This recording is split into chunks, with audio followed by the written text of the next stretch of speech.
All right, ladies, let's call the meeting to order.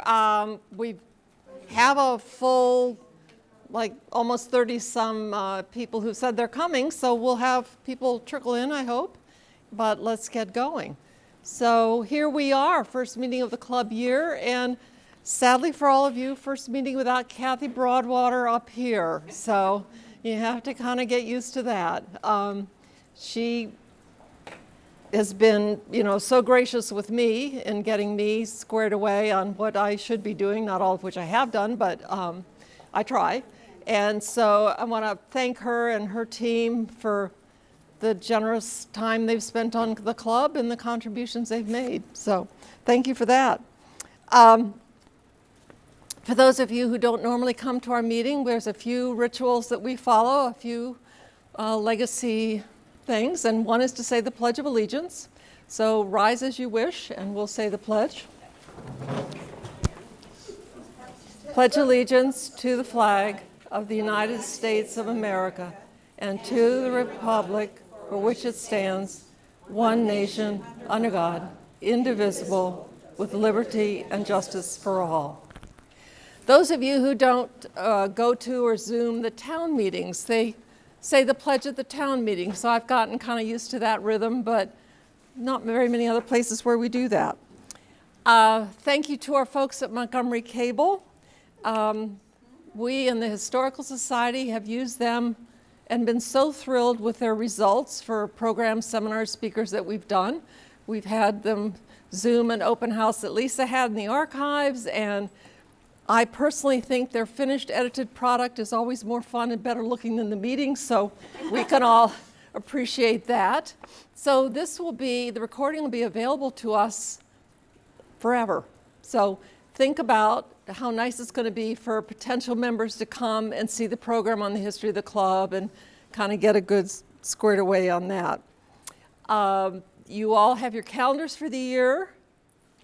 Thank you to Connie and the calendar committee.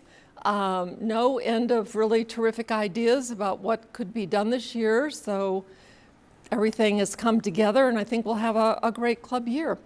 And I would encourage, and I'm going to kind of at the end, after we talk about our history, think about how we might go forward, but I think this is a year where we can learn and expand and grow.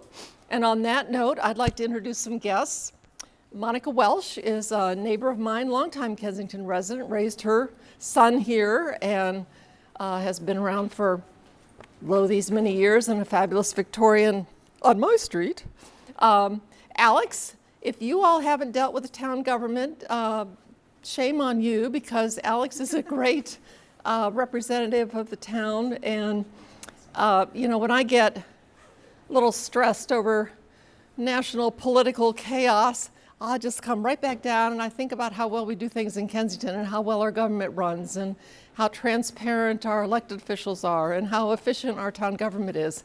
There's not been one instance where I, knowing nothing about Kensington Town government, have bobbled into the folks at town and asked something that they haven't been unfailingly patient and polite and helpful. So yay to Alex. Lisa, I feel like some of you might know her, but she's our town archivist. This is now a year that she's been on board, although she's working part-time. So we always do that. We divide by 2. It's been a year divided by 2 equals 6 months, but she's accomplished a lot in that time, that work time. For those of you who may have noticed in the conference room on the lower level, the archives had gotten put in there while the room was remodeled. It is now all back in the archives now, so it just looks so good. But thank you, Lisa, for all of that. I want to introduce Barbara Rapp. I got excited by having our sister clubs come here. Barbara's Chevy Chase, Women's Club of Chevy Chase. And so we just had a quick talk about ways we can get together and do things combined as clubs and how that'll be good for all of us in our own clubs and good in general. So I'm sorry that the president of the Bethesda Women's Club had to call out sick, Otherwise, she would have been here too. So we're proud of our history, they're proud of theirs, and we'll look and see what we can do. I'm subbing for Nicole, who'll be here later, I hope. Want to introduce Kyle Richards. Kyle's guested. Now this is her second guest time, as it is Monica's. Who doesn't know Kyle in town? She's a fixture in terms of all the things that happen in town, and I'm particularly pleased to say that she's just joined the board of the Kensington Historical Society, so we're all energized by what she's going to bring for that. The origin of this program was really talking about the significance of this 125 years. Think about it, 125 years this organization has been in continuous existence. No hiatus, no time out, no take a break.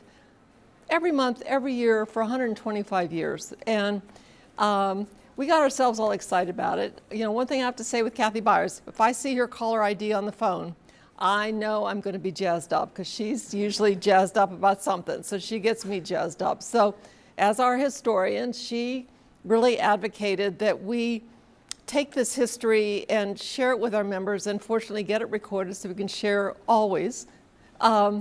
And really take a moment and celebrate where this club has been and what they've done. So looking forward to sharing with you all. I'm up first, so I'm taking the first 30 years. I'm taking 1899 to 1930, and I'm gonna put these out, and when I give you the high sign, pass these down the row, because I have handouts. So think about 1899 in Kensington. No paved roads, no electric lights, no telephones, no street signs, no house numbers. There were wells, pumps, windmills, trolley, the railroad, gardens, chickens, cows, horses, and buggies. From the west, and this just strikes me for some reason or other, Mrs. Eliza Bennett Hartshorn came to Kensington from the west, capital W is how they referred to it. She reported women's clubs forming out west and voting. So on October 20th, 1899, at Miss J. Henry Cunningham's home at the corner of Howard and Fawcett, they had a first meeting.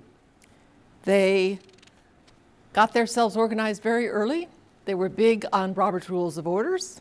They had things that I read through the records called parliamentary drills. If I knew how to conduct a parliamentary drill, we could have one. I have no clue, but you might want to grab your Robert's Rules of Order and cram for that. When we did a roll call in those days, you had to respond with a literary quote. You didn't just say here. You had to say something, Emerson, Whitaker, Shakespeare, you know, you had to do this. The early members are names we know from town: Hartshorn, Cunningham, Armstrong, Lewis, Marshall, Townsend, Clum. But Mrs. Clum, her husband, suggested she not join the club. So she was a later member. Constitution and bylaws adopted, of which we live with today. They picked the club colors right off the bat. We need club colors, we need a club flower. Fine 10 cents for missing meeting. Translate that in today's dollars. I see that as a fundraiser opportunity. And if they missed a meeting, sometimes their husbands had to write excuses for them. They stood to address the chair, no talking across the room, no food in the room, and you were fined for being tardy. The club motto: from everyone according to her ability to everyone according to her need. Good words to live by. The Federation of Women's Club president spoke at the meeting. She was the Women's Club of Colorado, spoke at the meeting and inspired the club. They, as I said, met twice a month during those periods of time, and they just didn't have meetings. People presented on topics. For example, and this is all recorded in the archives, every single meeting is recorded exactly. Papers on the discoveries of Columbus, Spanish conquest, settlement of New England, Virginia, on the causes of war in South Africa, presented by Mrs. Holton. Life among the Zunis, Indian and early Indian wars, wars with Tripoli and Louisiana Purchase, modern travel and the telegraph, purchase of Alaska and inhabitants, New West and Mormons, changes made by inventions. Now, no Wikipedia, no Google. Twice a month, somebody was presenting a paper on topics that required research, writing, and a lot of original thinking. They had their first annual banquet in 1900 with entertainment, sketches. Sketches were big in those days from Shakespeare. A lot of creativity there. And right at the sixth meeting, they started getting concerned about issues affecting the community, having to do with, well, what was the money earned by the sale of public lands, how is that going to be used to fund the schools? I mean, they were on very topical things. They joined the State Federation in the seventh meeting. They joined the General Federation in 1903. They had issues and advocacy going on. They worried about the penalty for killing songbirds in Kensington, which was $10 for killing a songbird.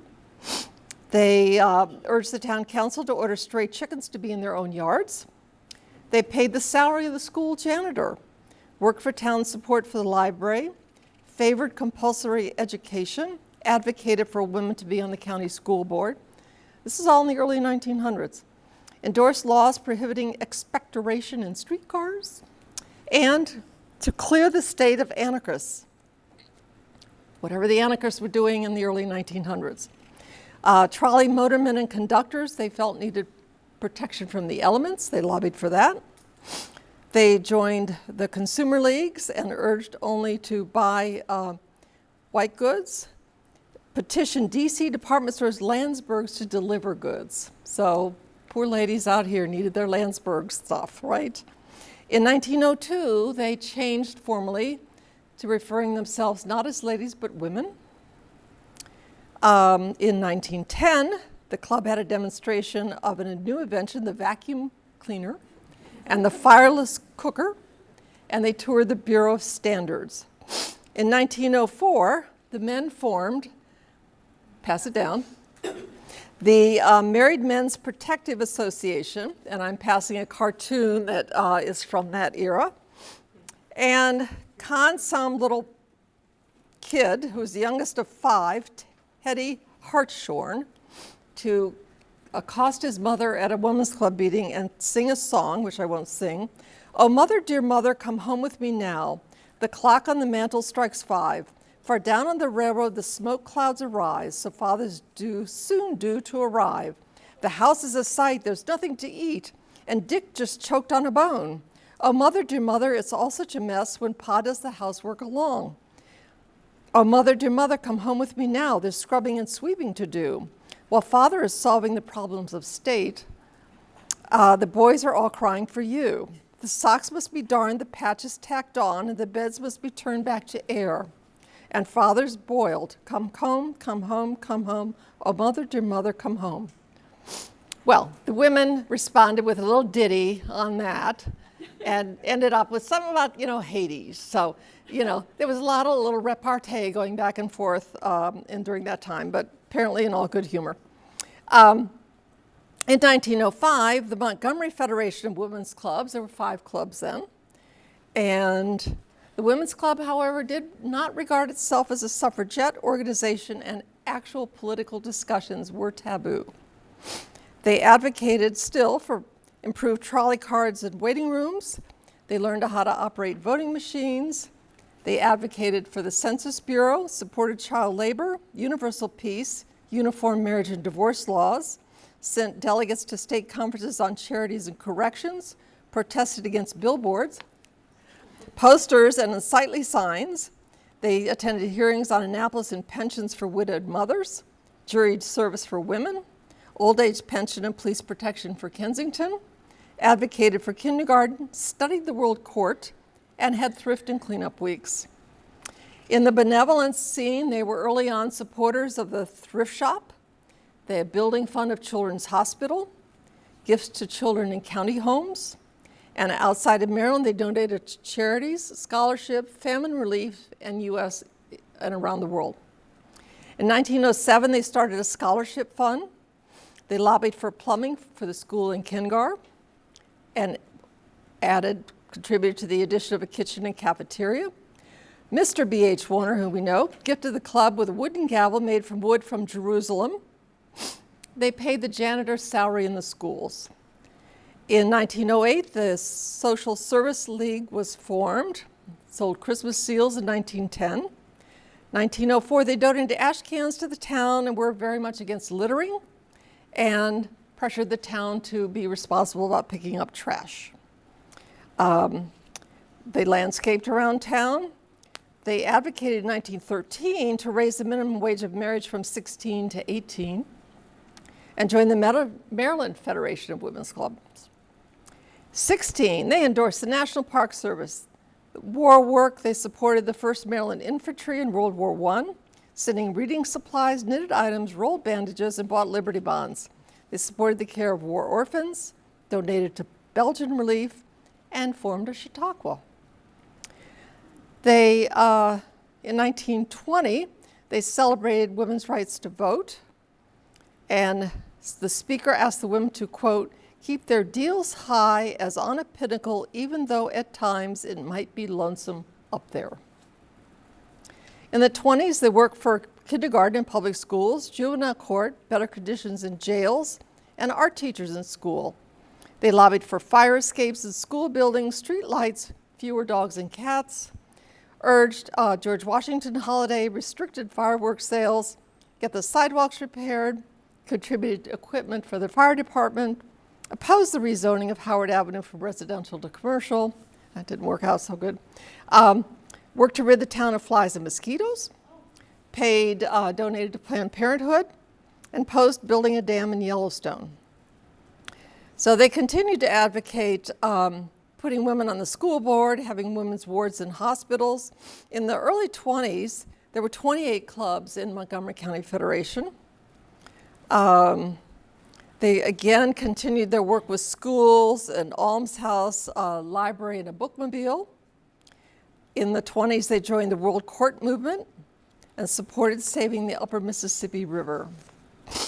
They were instrumental in starting the campaign to save Kensington Cabin and advocated for the building of cinder streets, which that was the first type of street that was built with cinder from the railroads.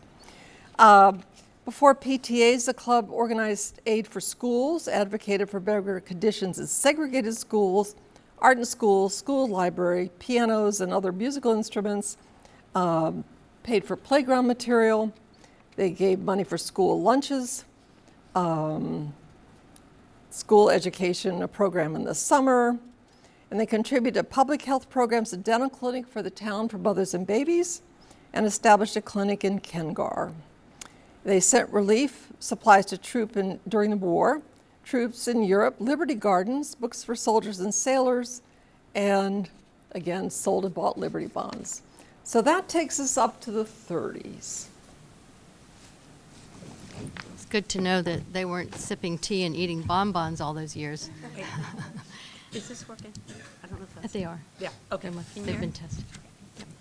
Okay, so that was so interesting, really, all of that. I have scanned all of the history, but only focused on my area. But I want to acknowledge that two of our... I'm sorry. Yes. I don't think Well, these are it's, on. but it's... Yes, the recording only. I have to speak more loudly. Yes, okay. Okay, I will project. Yeah, stand up. How do I get this off? Cool. Slide up. Slide up. Oh, yeah. That makes sense. No, oh, It's for recording only. But if you could continue to talk into it, that would be helpful. I will do that. Okay. Okay. So I just want to acknowledge that two of our members have been past, one is a past president of the Historical Society, and that was Julie O'Malley, who couldn't be here today. She called me this morning. She's sick. And I'm very sad that she's not here because she, of all people, should be here to hear all this.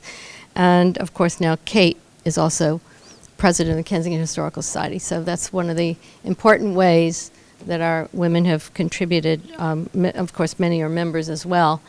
I also want to mention, I believe, Lisa, that all the years of the Women's Club, they had a yearbook like this.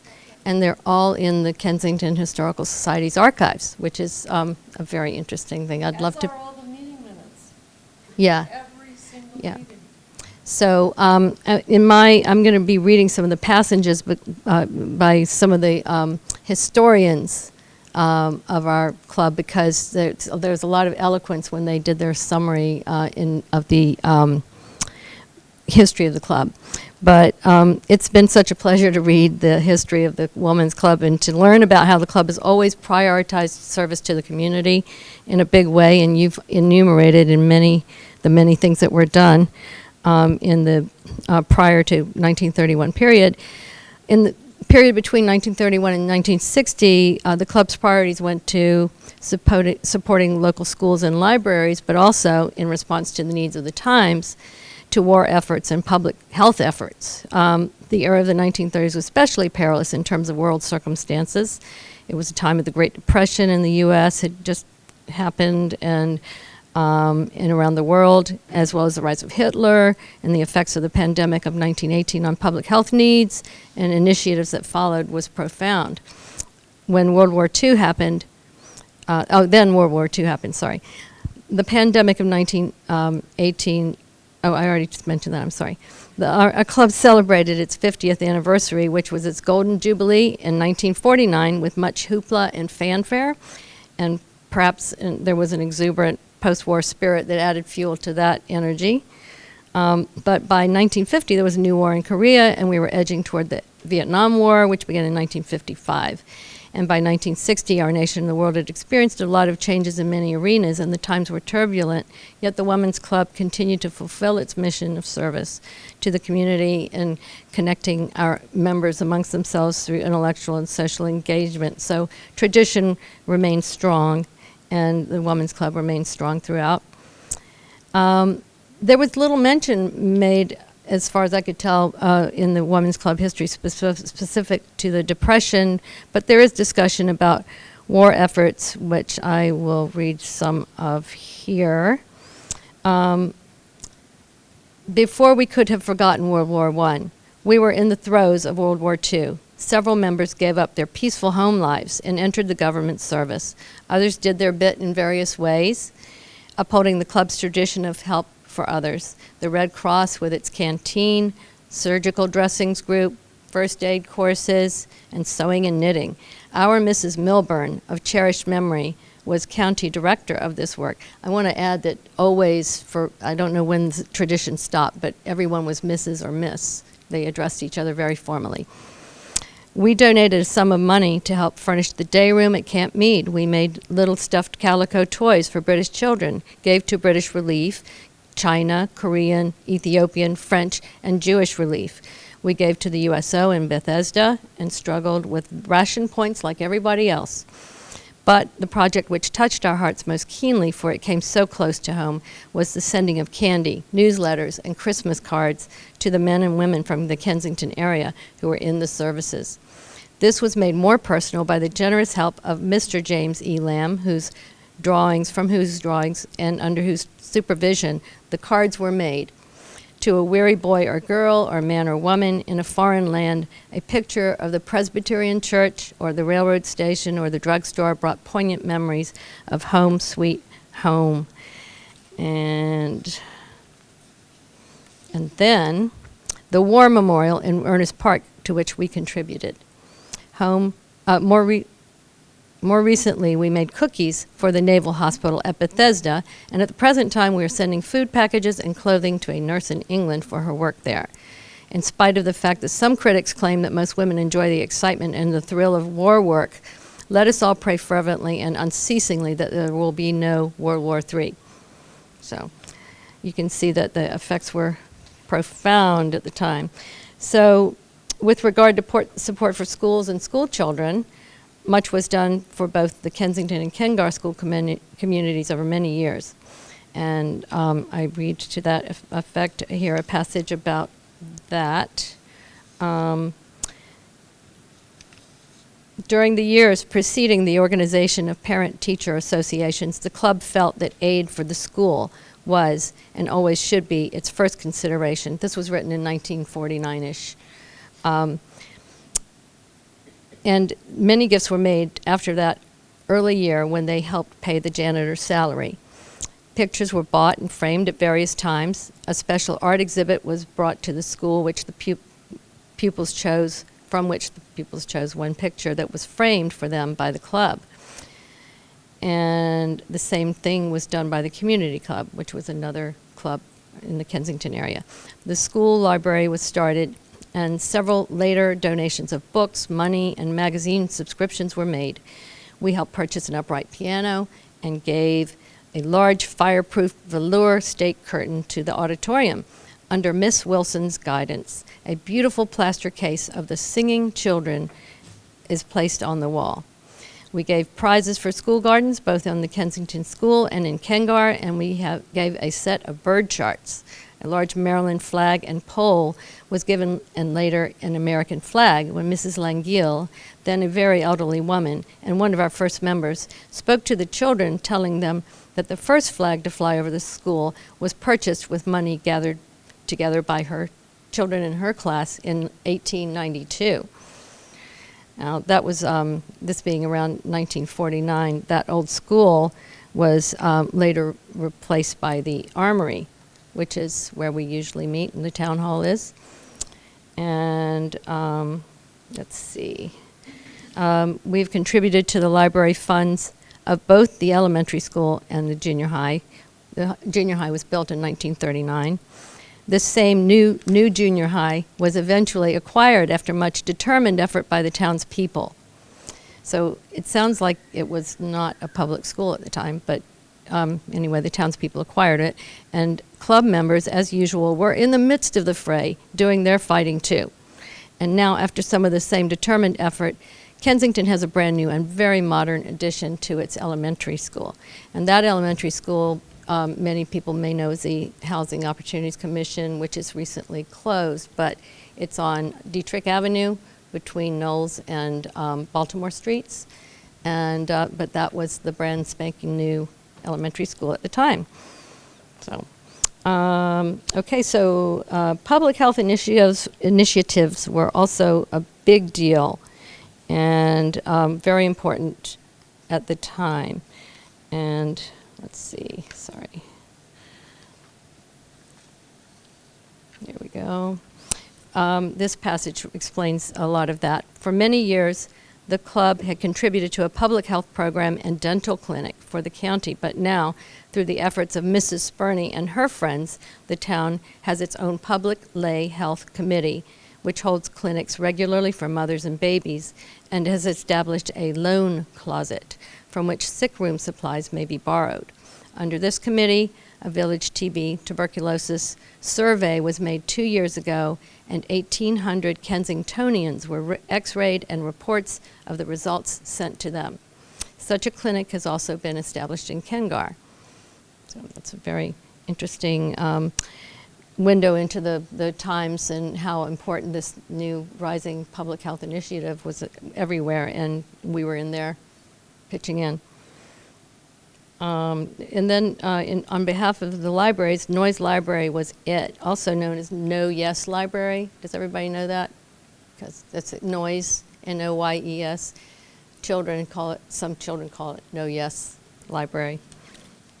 But as you all know, it's now, of course, a children's library, but it was the first public library.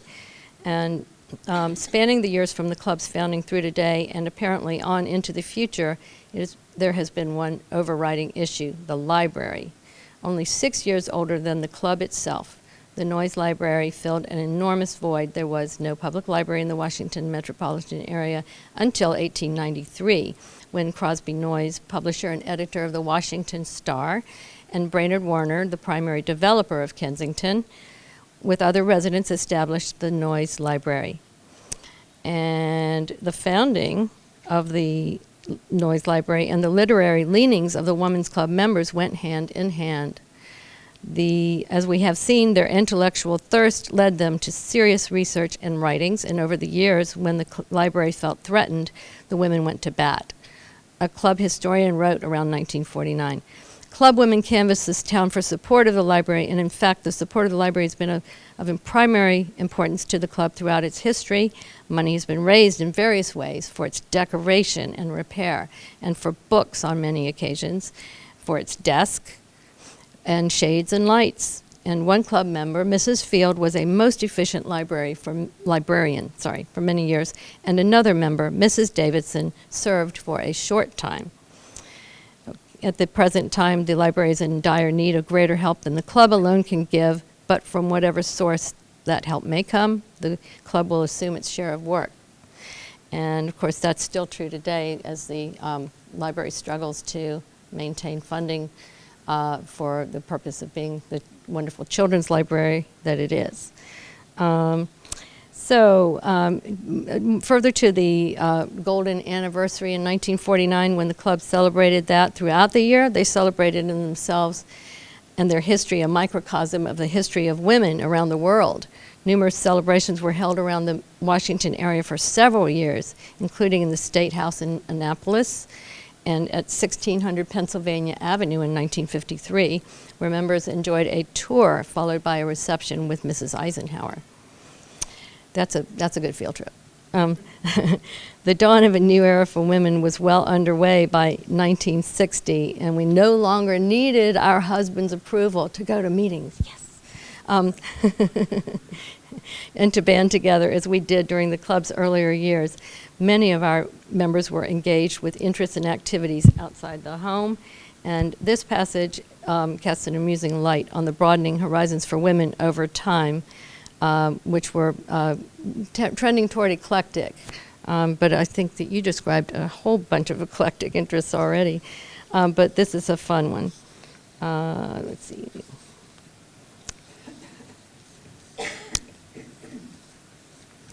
One historian hit an unusual note in her report. During the October 1953 club meeting, she kept disappearing from the room to visit her car. It seems she just had to tune into the car radio for the progress of the World Series. By the time she wrote the full report, however, the outcome was long forgotten, so sports fans will have to look it up. And so I think that heightening the emphasis on how much change there was going on. This was a period of expansion for Kensington. University Boulevard was extended up to Wheaton. The new post office and the new elementary school opened. Apartments appeared facing Kensington Parkway, featuring a swimming pool, piped-in music, and no children. The advertisement in the newspaper said it was surrounded by parks to enhance the building, but we all know that Mary Clum's, who of course a former member, garden our history records. And of course today it's known, I believe, as the Bertha Clum Park, where we've all been on occasion. It's right just south of the Johnson's Shopping Center. And that is my report. Thank you, thank you. Now we're going to move along in decades, and Kathy Byer will pick it up there. Okay, thank you. My name is Kathy Byers, and I'm a Parkwood resident of 58 years and an 18-year member of the Women's Club of Kensington. My synopsis is for the period 1961 to 91, and I've chosen to break down events by decades, 60s, 70s, 80s, including 90 and 91. With each decade, I will highlight U.S. Or world events, Kensington and Montgomery County events, and then the goings-on of our Women's Club. So with the 60s, the Equal Pay Amendment was signed and 64 Civil Rights Act was signed. Both JFK and Martin Luther King were assassinated. The Vietnam War started.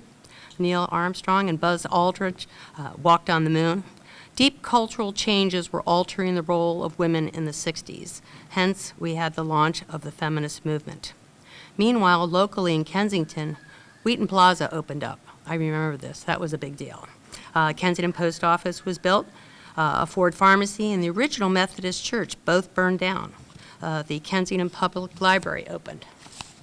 Meanwhile, the Women's Club of Kensington was meeting regularly, volunteering at Noyes Library, and making great strides fundraising in order to support many local entities, including and not limited to Noyes Library, KenGAR, foster parents of Montgomery County, Suburban and Children's Hospital, over 60 counseling and employment. The Women's Club also donated weekly to the local food pantry. Land was purchased on Armory Avenue to build a new Methodist church, now known as St. Paul's. Club member Mary Tierney worked diligently on a committee with the county to expedite construction. On to the 70s, we were faced with very high inflation, gas lines. Nixon went to China, changing the way the world would do business. Roe v. Wade was passed into law. Nixon resigned before being impeached. On to Kensington. Kensington was no longer a town. It became a suburb, with NIH and Navy Medical Center as the big employers. The bike path was installed in Rock Creek Park. Metro to Silver Spring opened, and Noyes Library was designated as a historic site, ensuring its protection for years to come. Women's Club member Jane Plank was elected mayor of Kensington in '74, and many of the Women's Club members volunteered at the newly established Kensington Historical Society in 1977. When the National Guard moved out of the Armory, it became the Town Hall and the office of the Town Council and the mayor. Jane Plank designated a room to become the Victorian Room, which was lovingly refurbished by the Women's Club of Kensington and the Community Club.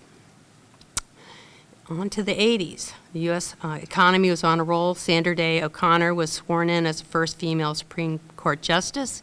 AIDS became an epidemic. The Berlin Wall fell.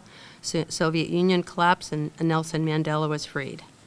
Locally, Metro system to Bethesda opened. Ride-on bus service was inaugurated. The decision was made to close Kensington Junior High School, my alma mater. Recycling became law in Montgomery County. Women's Club information. Member Lynn Rofaust was elected mayor of the town of Kensington. Kensington neighbor and newly elected Congressman Mike Barnes hosted a luncheon in Capitol Hill for the Women's Club. Senator Margaret Schweinhaut, and Maryland State legislator of 26 years, spoke at a monthly meeting about the importance of voting and making sure to get your neighbors out to vote. The Women's Club adopted Circle Manor Nursing Home as their special beneficiary, which included giving residents birthday cards and baked goods, Christmas gifts, and reading to the residents. The club celebrated their 91st anniversary with Representative Connie Morella in attendance. And actually, this quote kind of came out, but I wanted to wrap up with a quote by one of the club secretaries, Ethel Hayward, in the 70s. Today, we essentially have the same caliber of women joining the club as did in 1899. Only our husbands have changed. We can now join without their written permission, and most of them are our biggest backers. I'm very proud to be a part of the Women's Club. Thank you. Okay, then Kathy is going to take it away and kind of bring us to date. Yes, I am. I'm going to stand up because I think I will project much better and you'll be able to hear me. If you could But take the mic yes, out, so I have to do, I have to hold it? Okay. No, it's good? Okay, thank you. For my portion of the history, the most recent section, I decided to focus not on what we continue to do, and there's a very strong strand of continuity, you can tell, but what brought us all literally to a halt, and that was the COVID-19 pandemic. This caused a huge impact not only on our daily individual lives, but on all organizations. Obviously, hospitals, doctors, nurses, first responders of all kinds, churches, synagogues, all kinds of religious organizations, arts organizations, symphonies, art museums, art galleries. Traditionally, anything that people did together, they couldn't do together. So, we had traditionally met in members' homes. We would have a program, a speaker, generally, lunch, and then chat. And in people's homes, this provided a very intimate, warm setting for us to be together. So I feel like it really nurtured friendships in that way, and friendships, deep friendships, could form between club members. So, what happened to the Women's Club during the pandemic? And being a historian, I had, of course, kept my yearbooks, and I, of course, had noted in each one, scratching out what was supposed to happen and writing in what actually did happen. So I had the exact memory of what happened. So we met as usual on March 6, 2020 at Town Hall for our annual business meeting and talk by Mayor Tracy Furman. So you all know what happened that March. We remember very well. So our April meeting was canceled. Our May tour of Surratt House was canceled. The June picnic was canceled. So over the summer, we figured out what we had to do the best we could. So in October and November, many of us will remember this, we met in the drill room at Town Hall where it's this enormous space. And we could spread out, and we were spread out 6 feet this way, 6 feet this way, wearing masks, but we were in each other's physical presence, and so that's what we did. Then, in December of 2020, we met on Zoom for the first time. And I think a number of us are somewhat technologically challenged, and I'm number one among them. So we had to figure out how we could broadcast, host a Zoom meeting, and then all of the members had to figure out how they could receive and participate in a Zoom meeting. And for people who couldn't do this, they would go to somebody's house where they could. And I know personally it took not only my husband, but my computer genius son just to get me on Zoom. So, but we persevered. So January 2021, we met on Zoom, and December we did, I forgot, our meeting was updates on COVID-19 pandemic. Very timely. January we met on Zoom, and February I led the annual book discussion on Zoom, which I had mixed feelings about. It was better than doing nothing, but I thought a book discussion on Zoom was a pretty hard way to do it. So in 2021, March and April, we had Zoom meetings. In May, we got really sophisticated. We met in the drill room by the same rules, and we were on Zoom. In June, we had our picnic lunch at Town Hall, again spaced out. We had boxed lunches, so it's very sanitary, so we could do it. But we were hanging on to what was important to us, I think, as well as we could during this period. So then, 2022 to 23, things were getting back to normal. So in October, we met in the smaller room at Town Hall, the classroom. We could be closer together, and we had a boxed lunch provided, so we could resume having lunch together and talking with each other afterwards. November, we met at Forest Glen Seminary. December, we had our holiday luncheon. January, we met at Kengar Community Center. February, March, and April were at Town Hall. May, I was in charge of this. We were finally able to meet for our tour at Surratt House. June, we had our usual picnic lunch, thanks, as always in recent years, to Helen Wilkes. 2023, we continued somewhat to meet in the community. We met at St. Paul's. We met at Girls Who Paint, as well as at Town Hall. I was a member or the chair of the calendar committee through a lot of this period, so we were busy getting feedback from members. Were they interested in going back to meeting in members' homes? And the feedback we got was pretty much no. So this meant the new reality of our not doing that, but it also meant something significant. We had always had a cap on our membership of 30 people. And this was because we met at people's homes. I mean, once we met at my house, and we were like this, because I live in a small house. So we raised the cap, and we now have no upper limit, which I think is a very good thing. I really feel that having our meetings out in the community more increased our visibility in the world. And already we've been doing things like having a booth at Day of the Book. Kathy Broadwater helped us a lot with that. The articles in the Kensington Neighbors Magazine that Terrell Marshall has been doing. So these continue to be very significant in getting our message out to the wider world.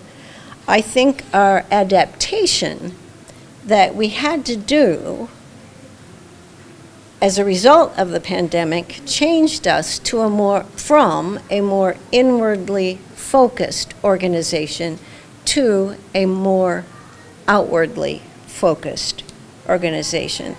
And I think this is largely to our benefit. Many organizations are still struggling to recover from the pandemic. And I think we in the Women's Club really were able to pivot, do what we had to do, learn what we had to learn in order to successfully come through this period. And we have very successfully, I feel, emerged on the other side. I think we do have one challenge, and that is a way to keep what was good about meeting in members' homes, and that is, it seemed like an intimate setting, but also we had a meal together. It was set up so we could easily talk, form strong friendships, which is so important in a group like ours. So I think we need to just remember that as we go into the future. And I think today is a very good example. We are having lunch together, and we will be able to continue in our, I think, best tradition. Thank you. I just want to quickly acknowledge that Mayor Tracy was very instrumental in our successful COVID period. Meeting at the town hall, helping with all the setup, the technical aspects of it all, and we couldn't have done it without you, quite That's frankly, true. so thank you. That is absolutely true. So much to think about. Couple of things to share. You know, I'm here because Helen invited me, and when Helen suggests something, you listen. But I had some experience with the Women's Club collection, and so I had that grounding in the past. And think about the impact in a town of less than 500 people. 30 of them were in the Women's Club, affecting the very fiber of the town. There's so much that we can be grateful for in terms of the character of the town today that those women had a part of doing. So that really impressed me. And the other thing I enjoy particularly about this program is that it's as a result of a synergy of the town, Mayor, Alex, our town archivist, the women's who were part of the Historical Society in years past, you know, bless Edith Saul for, you know, amassing the origins of the archives collection. But what we know everything that these women did for 125 years. And I think about that, and it refreshes me to think that we've got a historian who's aware of that, and that it's our responsibility to continue to grow that collection so that 125 years from now, somebody can go into that archives and know exactly who we are and what we did and how we related to the community. I just think it's great how dots get connected and things like that happen. The other thing that I think about is we not only enjoy the club for our own enrichment, and we are gratified by what we can do to the community and help the town and others, but we are stewards of an organization. That's part of our role, is to think about how this organization is poised to go forward and how we can be vital and be good for all of us currently, but looking ahead. And I think one of the things to my mind that's instrumental on that is kind of where Kathy was headed, is growing the organization. We have an opportunity to grow our membership, grow it with women. I mean, women today are just as smart and capable as they were in 1899 for sure. So they're out there, and we need to bring them in with the challenge and the appreciation that they can have an impact on the organization, have an impact on town, have an impact on people in need, and that we can be a substantial part of the community. Barbara, who's come to us from Chevy Chase, we had, as I said earlier, a little chit-chat, and we'll continue it and follow on with it. But I think there's energy to be had in putting our women's clubs together here in Montgomery County and enriching each other, sharing programs and ideas, and anything is better with the energy of more people and creating synergy and all of that. So part of enhancing our collection in the archives, and Lisa and I have spent endless hours talking about this sorts of things, is collecting history from members, particularly those who've been members of the club for a longer period of time than me, certainly. So I put a call out, and I'm going to do it again, for each one of you to send me your recollections of your time in the club. I've gotten a couple, and we're going to compile that. The work that was done today was largely driven by, a deep dive in the actual archives, but these periodic historical summaries that were written and put together, I think we need to bring that forward. The other part of a healthy, vibrant collection is oral histories. And I think Kathy and I can share some ideas about how we can sit down and talk with some of our longer term memories and get their oral histories of the club and have that recorded forever. So this inspires me. I think we look back on our history, and these women didn't miss a trick. They looked in town, they looked broader, they looked across the world, they were in on big issues, little issues, and made a substantial difference in their philanthropic service work. And we could do that. I know we can. So, as another part of our tradition in our meeting history, for those of you who don't have a book, if you would share with those who do, we share our Collect for Club Women. So if you wish to do that, we can share. Okay. Keep us, O God, from pettiness. Let us be large in thought, in word and deed. Let us be done with fault-finding and leave off self-seeking. May we put away all pretense and meet each other face to face, without self-pity and without prejudice. May we never be hasty in judgment and always generous. Let us take our time for all things and make us grow calm, serene, gentle. Teach us to put into action our better impulses, straightforward and unafraid. Grant that we may realize it is in the little things that make differences, that in the big things of life we are at one. And may we strive to touch and to know the great common human heart of us all. And, O Lord God, let us forget not to be kind. I should probably read this every morning, I'm thinking. Let's wrap it up. We need a few minutes to get food out, and then everybody gets settled at a table. Please meet our guests. There's a number of guests here we hope become members, so we need to make them feel welcome and, enjoy. So thank you.